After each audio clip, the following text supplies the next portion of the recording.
Okay, picture this. It's 1997.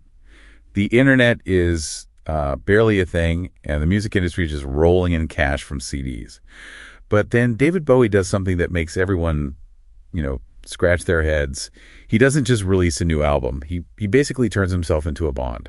It sounds like science fiction, doesn't it? But this was a very real, very pivotal moment in financial history. We're talking about the invention of Bowie bonds. And that's exactly our mission for this deep dive. We're going to unpack how Bowie and a banker named David Pullman effectively invented the financialization of intellectual property. Absolutely. We've got the deal docs, the analysis, everything. And this one move, it really predicted everything from the Taylor Swift catalog wars to how solar farms get funded today. To really get it, you have to understand the corner Bowie was in. Back in 97, he wanted to buy back ownership of his recordings. From a former manager, right. Exactly. He owned the songs creatively, but he didn't control the rights. So he needed liquidity. He needed cash. Okay, but wait.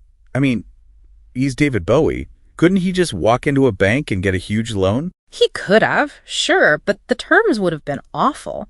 Traditional banks back then, they looked at musicians as high risk. They would have demanded floating interest rates and, crucially, personal liability. Meaning if the songs didn't sell, they could come after his house. His house, everything. He needed money up front without risking his personal assets. Right. So, enter David Pullman. And Pullman has this realization, a song like Heroes or Changes.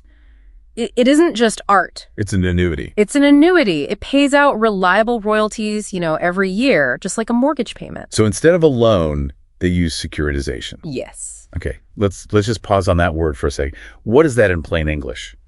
It's taking a future stream of income. Money you expect to make. Right. Money you expect to make over, say, the next 10 years, and selling the rights to that cash right now for a lump sum. And they package the royalties from 25 of his albums into a bond. Raise $55 million instantly. And the investors get paid back over time with interest. Yep. 7.9% over 10 years.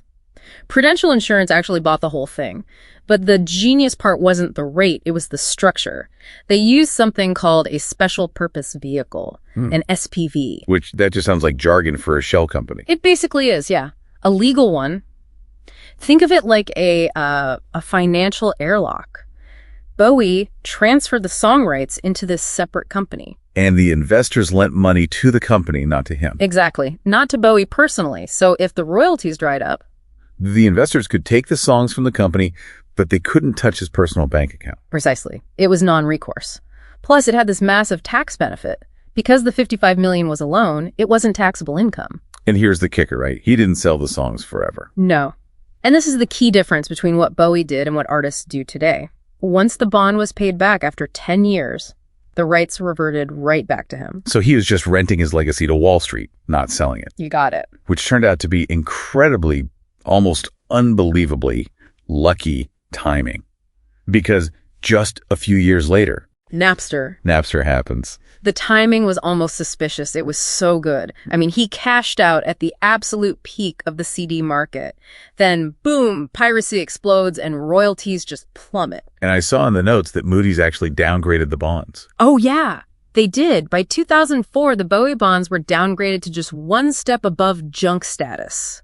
The revenue was just shrinking that fast. So did they default? And this is the amazing part. No, they never defaulted.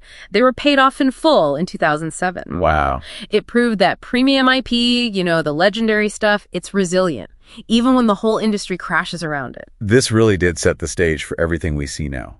But the big players today, Hypnosis, Blackstone, they're doing something different, aren't they? Very different. It's an equity model now, not debt.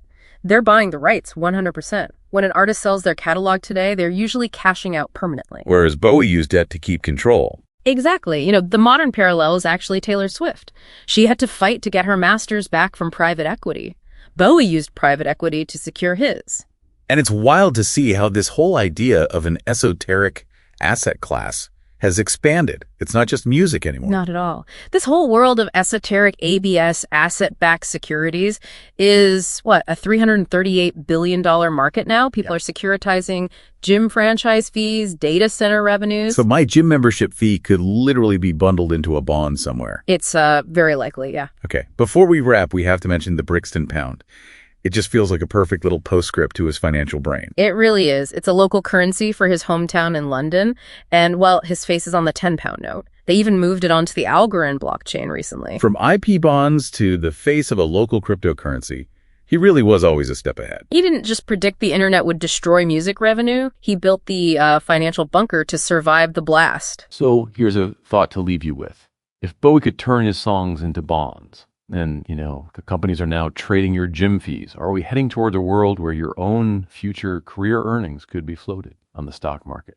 Could you be the next IPO?